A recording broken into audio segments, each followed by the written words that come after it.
With over 35 years experience in technology and business as a venture capital investor, management consultant and engineer, he's lived the process. To let us know more about defence opportunities, please welcome the Defence Industry Advisor at the Office of Defence Industry Support, Capability, Acquisition, Sustainment Group, Department of Defence.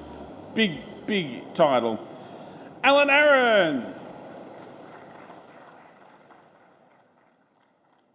Hi everyone. Thanks to all of you for being here this afternoon. It's the end of a really long day, I know, and I really appreciate you coming along to hear what I have to say. Thanks for the introduction as well. Just really briefly, my background is aerospace engineering, electrical engineering, worked in the industry for a while before getting into consulting, and then most of my life in investment, working with a lot of different businesses. The last 3 years in defence and in the role of industry advisor, my main focus is to try to identify Australian companies that want to become more active in the defence supply chain and try to assist them to do that if you're a fit for defence. And so what we're going to talk about today is how you get into defence supply chain if you're a good fit for it, and why it's important to do that. So I want to talk about the challenges facing us as Australians, what are the opportunities in defence and where are defence's priorities, and then if you think it's worth the investment of time and energy, how we can potentially assist you to create some opportunities. So diving into it, I've broken this down into three broad areas. What are the global challenges that we face in a very difficult environment post-COVID? What are our own challenges in our domestic sort of regional area? And then finally, as Australian manufacturing industry, rebuilding from a very small base that we sort of gave away 20, 30 years ago when I started in engineering, how do we rebuild our base so we can actually be sustainable and manage our domestic requirements on our own without being dependent on other countries. So unless you've lived under a rock for a while, some of these challenges are going to be pretty obvious to you. And you can tell I put this together before last weekend, where I had proxies for Iran. That's now turned into a full potential conflict between two fairly powerful players. Nuclear proliferation is a challenge that I don't think we've got an answer for, and it is a serious existential threat for the next generation. And in our own region, obviously, we have conflicts over China and Taiwan. Interesting to see what happens after the next US election, to see whether China is emboldened to act. And so this brings forward the timeframes for concerns for Australia, given what's happening in our region. When you look at the region itself, whilst I think the thesis at the moment is that the West or the US could potentially prevail over aggression in the Asian region, our own strength compared to a strength in our region compared to that of our neighbours would make that really questionable. We're being outspent by a significant margin, as you'd expect, and we're certainly outnumbered in terms of platforms and people. So this region really promises to become a very difficult one to navigate in a already problematic global environment. And then for Australia, there are defence challenges and then there are industry challenges. The defence challenges are the threats that we face, all the way from cyber security, affecting our critical systems and infrastructure, to attacks on our combat systems and platforms, which, will, as you saw again over the weekend, when Iran fired 300 projectiles into Israel, they had spent decades building defensive measures against those threats. We haven't invested in the same level of defensive equipment, and some of these threats could really threaten our ability to prevail. On the other side, we're embarking in a massive submarine program, which is probably the greatest technological project for Australia in decades, if not ever. We're the only country outside the UK decades ago with whom the US has shared its nuclear secrets. That promises to be a game changer for defence in Australia, but it makes it seriously important that people acting in the supply chain in building and maintaining and sustaining those submarines have in place all the protections and the controls to secure information. If one critical piece of secure, confidential information about those nuclear subs is not protected, that could threaten that whole project. So the criticality of Australian industry being prepared to upskill and upscale it impacts on everything that we in defence are looking at. So defence sees industry as a very fundamental input to our capability, and we need to make sure that industry is geared up to be able to support defence across the spectrum of information security, capability in terms of new technologies, additive manufacturing, etc. And so this shift, I mean, what's really encouraging today is I've never seen so many robots and laser cutting, laser welding equipment. It is just phenomenal, the level of maturity of equipment that we're now seeing. So the ability to embrace that and actually move into the next generation, I think will really be telling in our ability to sustain Australian defence. So with that in mind, what are the opportunities for you guys? Headline numbers, and every time I quote these numbers, I say over the next decade. I don't know when the decade started, but big numbers. We're targeting spending 2.4% of our GDP on defence. Now, if you look at that headline number, it's over $500 billion to be spent on defence in the next decade. That's personnel, it's also platforms and capability. So half of that is going to be on platforms, aircraft, submarines, vessels, and the sustainment of those platforms. The other half is going to be on personnel, etc. But if you take just that 270 billion, and this number's a couple of years old, I need to update it, but in 21-22, there was over $250 billion worth of contract value let by the Australian government for defence. That went to there was 17 or 18,000 contracts that went to a much smaller number of successful tenderers who would then use the rest of the industry as a supply chain to satisfy those contracts. If you look at the top 10 contracts, about half of them were in the area of estates, and we maintain bases all over the country. We have to upgrade infrastructure, etc. So about half of that went on infrastructure. The other half went on maintenance, on platform acquisition, and on maintenance and sustainment of platforms. So that's the area where I assume most manufacturers or people with capability are going to be trying to service defence. So producing product that goes into new platforms, producing parts, potentially using additive manufacturing that are going to go to sustain those platforms. That's really where the opportunity lies. So again, when you look at defence procurement and you hear the terms material and non-material procurement, the focus for you guys is going to be on acquisition and sustainment of capability.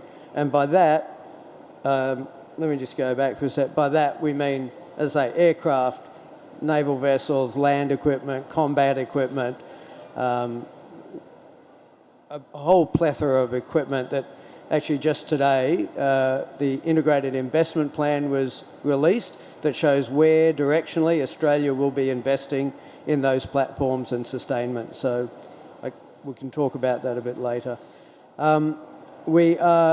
Defence over the last decade has typically procured most of its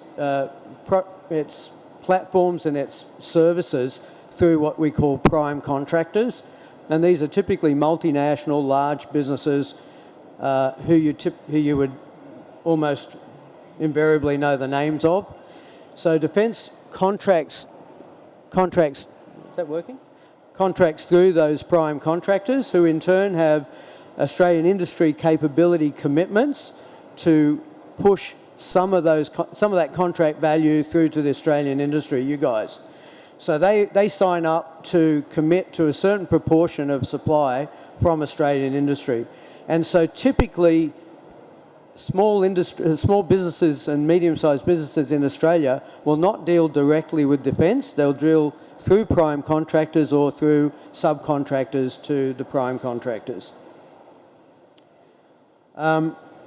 Just talking quickly about what the priority areas are for defence, and there's a couple of key areas that have been stated in various documents that are published, and if you are interested in looking at defence as a market opportunity, I'd encourage you to go and download some of those documents, the Defence Industry Strategy and, as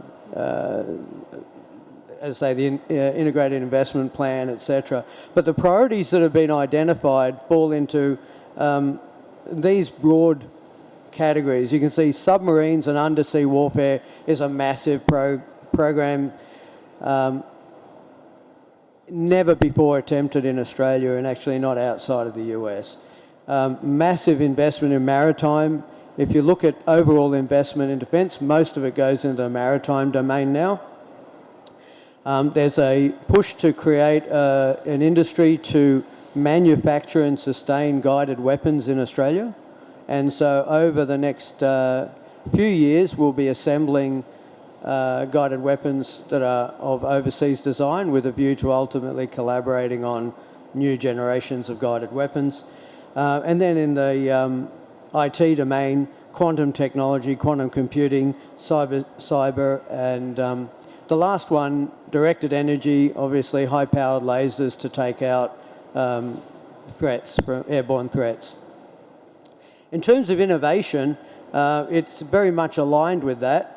Hypersonics, high-speed projectiles, directed energy again, autonomous systems, quantum, information warfare, and long-range fires, guided weapons. So those are broad priorities that have been stated.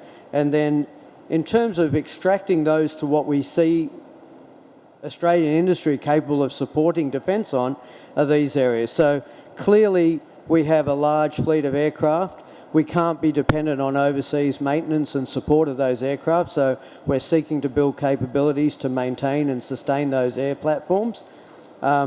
Continuous naval shipbuilding. We've had a continuous naval shipbuilding program now for almost a couple of decades, and with the continued and substantial investment in the maritime domain, we see a lot of opportunity in shipbuilding. Land systems recently have undergone major investment for new platforms, so we'll have to sustain those. Guided weapons, again, is a big push. And autonomous systems, you know, you've seen the use of drones, and we're looking at undersea drones, you know, aerial drones, and even land-based autonomous systems, and then IT systems and testing and certification. So those are the broad industrial priorities. Those are the areas where we'd like to see Australian industry participate. And if you look at a couple, these are a bit old again, but if you look at a couple of the platforms that we've acquired, you know, the F-35s, there are literally dozens of Australian companies supporting those platforms. And similarly, the land-based platforms have many, many companies in the Australian industry that provide hardware, software support, sustainment for those platforms. They're very complex systems, and it's a very difficult area to get into. Our job is to try to help guide you as to whether you should try to get into it, and if you do, how best to do it. But the nice thing is, once you're in it, it could be a substantial part of your business, and it's long-term business. And I guess if you're somewhat mission-focused, it's doing something good for our country. The way to think about planning for entry in defence is it's a multi-year investment. Our planning time frames commence with conceptual design, and we move through a multi-gated process of specification, ultimately initial operating capability moving to a final operating capability. So, and then after that, we have to think about how do we sustain and dispose of those platforms. So at all elements of that, there are opportunities to integrate with in the design side at the early conceptual stage, and ultimately in the sustainment and the decommissioning phases. Most business that gets done with defence, as I mentioned, is actually not directly with defence. There are groups within defence that have budget to pilot and to trial concepts, and if you happen to find that capability group and they have budget and you win a small contract to prototype something or trial something, that's great. It may not lead to a substantial ongoing contract, but it gets you in the door, sort of. Most business with defence is through competitive tender, and it comes through the Capability Acquisition and Sustainment Group. Obviously competitive, so all the contracts are published on AusTender. Mostly there'll be large companies that win those contracts, but what I'd suggest if you're not on AusTender is register, make sure that you put keywords in there for defence, and keep a track on the sorts of contracts that get let. And the reason for that is, even though they might not go to SMEs, if they're going to large primes or sort of mid-tier companies, they're going to have to contract other companies to perform part of the work. It's very rare that they can manage the complete procurement on their own. So tenders, government tenders through AusTender, obviously. There are some discretionary funds in some areas of capability, which is the particular domain in which we're trying to acquire that capability. The other area for most companies is to get familiar with the prime contractors. So I put a list up before of some of them. Each of those, or many of those, have a person embedded there that is paid for by defence to identify companies that have capability to take back through their supply chain internationally. And so obviously they're supplying defence with capability, they're acquiring that from Australian industry, and quite often if there's a unique Australian capability that could plug a gap overseas, they'll help make introductions for export as well. So I think that's really important to know. So while most companies will not win business directly with defence, the prime contractors do, and they've got obligations to seek out Australian industry. Most recently, the last year and a half or so, Defence stood up the Advanced Strategic Capabilities Accelerator. So if you're doing something innovative, whether it's new product or building capabilities, ASCA has a reasonable amount of money and latitude to commit to innovative projects. They put out calls from time to time for their requirements. So they get an insight into what defence needs in the future, and they'll put a call out to try to flush out industry participants that can supply those capabilities. So again, I'd encourage you to look at ASCA if you're doing something innovative. And the last one is Defence Science and Technology Group, which is sort of like a mini CSIRO, I guess you'd say. It's a couple of thousand scientists and engineers. They do also work on sort of over the horizon but nearer term technology developments. Very capable resource for defence, and they also embark in projects alongside industry. They're doing some really interesting work with a company called Anduril on undersea autonomous vehicles, and again, just being familiar with the different arms of defence may help you as you try to penetrate. So to work with defence, I don't know if anyone here, have you heard of what a quad chart is? Has anyone here heard of a quad chart? Yeah, apart from my colleague in defence. So when I joined Defence 3 years ago, I had no idea what a quad chart is. I knew what a capability statement is, right? You've all got a capability statement, I assume, right? So Defence has its own language. We want to see a quad chart. A quad chart is just a capability statement on a page. But if you're going to engage with anyone in any of the primes, Defence itself, or anyone in the defence supply chain, probably one of the early things they're going to ask you is, send me a quad chart. So it sounds really simple, but trying to get all your capabilities, your certifications and your experience on one page needs a bit of refinement, and it is a really good investment for your biz dev or your marketing people to think about putting one of those together, so when you do interact with anyone in defence, you're speaking the same language. The other thing is, you know, we're pretty sort of picky customer, so it's pretty important for defence to know that the companies that are in our supply chain are going to be there for a long time. They produce high quality equipment, they operate with appropriate safety, and they're scalable because, you know, defence doesn't deal in hundreds of thousands of dollars or even millions, it's tens and hundreds of millions of dollars. So if you're in that supply chain, chances are that you're not just going to be producing ones and twos, it's going to be multiples of whatever product.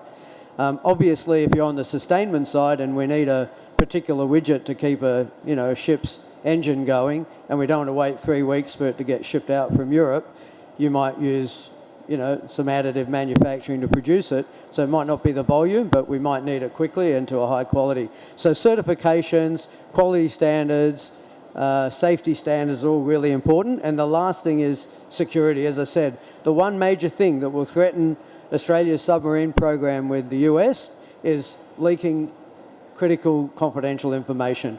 So if you're going to get access to drawings or a part that may be used in a more critical part, that may be used in a critical platform, we want to make sure that's not going to leave your business. So there is a program called the Defence Industry Security Program, and if you decide to invest and try to approach this market opportunity, we'd like to work with you to make sure you've got the appropriate security in place. So my final thing is a pitch for what we do. So Otis is the Office of Defence Industry Support. As I said, I've got 20-odd colleagues around the country. I've got my colleague from Newcastle, Brooke, at the back of the room. So if any of you from Central Coast or Newcastle, he's the guy to see. We have 3 people in Sydney. We have 1 in Illawarra. We have 1 in Canberra. And we have them in each major city in Australia. And our role is to identify companies that seek to enter the supply chain, have capability, prepared to make an investment long term, and our job is to help you and handhold as much as we can to get you there.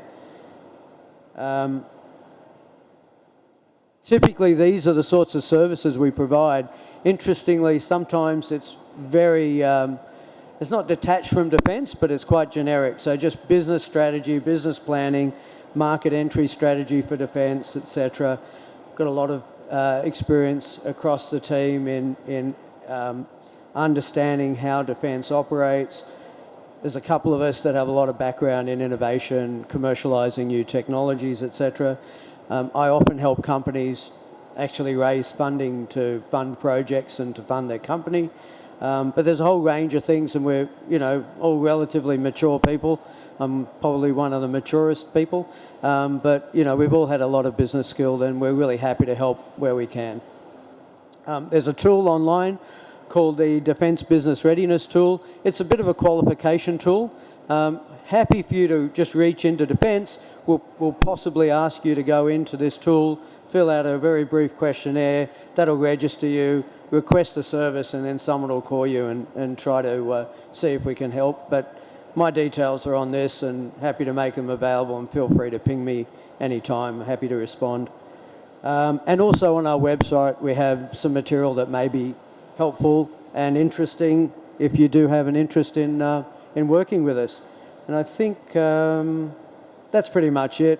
I'm really happy to take questions.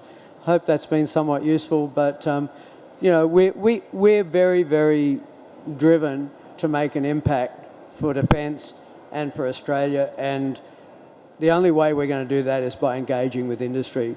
And so we'd really be pleased to work with you. So happy to take questions.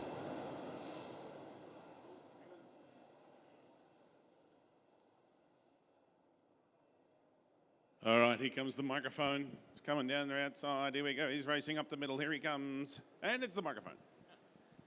Thank you. It's a great talk. Thank you. Marcel Big from CSRO. I was wondering, with the IIP that was launched today, and you mentioned a few things around this as well. For you personally, were there any key surprises in there in terms of innovation and audits that you didn't expect? Anything that you want to highlight? Anything that we should look out for?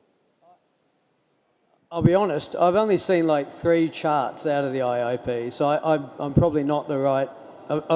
if you'd asked me tomorrow, I might have read it. But I think, again, there is a significant focus on the maritime domain. I think that's going to be really obvious. Less so land-based and air. I don't know, Alison, do you have any points you want to make? Alison's our Assistant Director from Canberra. Okay, so the IIP was... Hi, everybody. I'm seeing some familiar faces. Right. Okay, so the IIP was released, so the Integrated Investment Program was released today. So we are still working our way through it to identify what that implication is for our clients, especially, and for our team, what that implication is for New South Wales. The other document that was released today was the National Defence Strategy.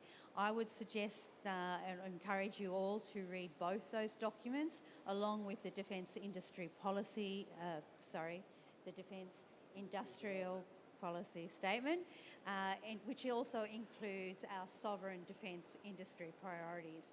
So those documents together will give you an understanding of exactly where defence is going to be looking for Australian